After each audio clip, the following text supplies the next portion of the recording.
Hello friends, welcome to our channel Reorient. Income tax return form ITR 1 and ITR 2 का return filing का due date था 31 जुलाई 2026। अब individuals या firms जिनका business है और ऑडिट एप्लीकेबल नहीं है, उनका income tax return form file करने का ड्यू डेट है 31 अगस्त 2026। जब हम लोग नॉन ऑडिट केसेस की बात करते हैं तो इसमें सबसे इंपॉर्टेंट है persons who are filing their income tax return on presumptive taxation basis। और आज हम लोग इस वीडियो में बात करेंगे one of the most important section, that is section 44AD of Income Tax Act under presumptive taxation scheme। Applicability of section 44AD। अगर आपका प्रीवियस फाइनेंशियल ईयर में सेल्स या gross receipts is less then ₹2 crore यानी 2 करोड़ रुपए से कम है, then आप presumptive taxation scheme में यानी section 44AD of income tax act के अंतर्गत अपना इनकम टैक्स रिटर्न फाइल कर सकते हैं। Further, if the cash sales is less than 5% of total sales, then the limit is up to ₹3 crore. यानी अगर कैश सेल आपका 5% से नीचे है, 5% ऑफ टोटल टर्नओवर से नीचे है, देन आपके लिए लिमिट है 3 करोड़ रुपया। Income 8% or 6% of turnover.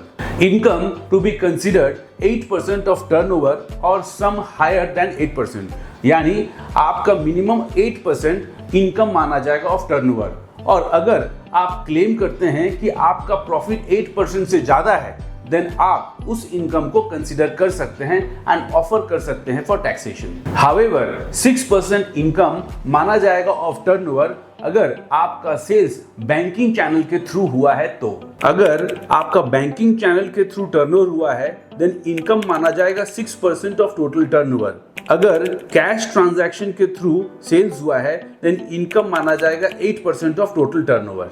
Further conditions attached for 6% income rate. 6% income माना जाएगा on the sales which are routed through the banking channels and the amount has been received in the previous year or before the income tax return filing due date। यानी अगर debtors खड़े हैं as on 31 March balance sheet date पे और उन सब debtors का रुपया रिटर्न फाइलिंग डेट से पहले नहीं आया है, then 8% माना जाएगा as a income on such debtors. आपके स्क्रीन पे सेक्शन 44AD का प्रोविजन दिया हुआ है।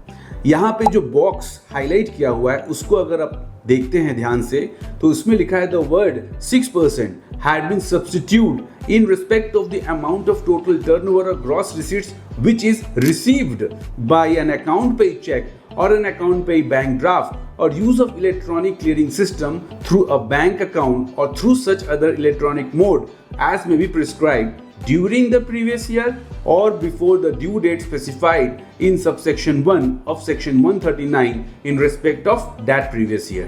अब आइए एक चार्ट के द्वारा presumptive income tax rates under section 44AD को समझते हैं। प्रिजम्पटिव रेट 8% कब लगेगा?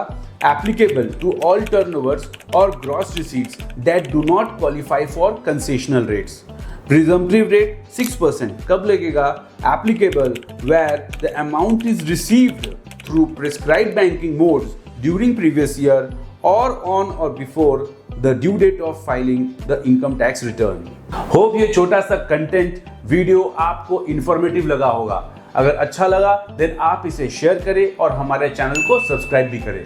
और हाँ, रिटर्न फाइलिंग ड्यू डेट है फॉर नॉन ऑडिट केसेस 31 अगस्त 2026 और अब अपना रिटर्न ड्यूली फाइल करें।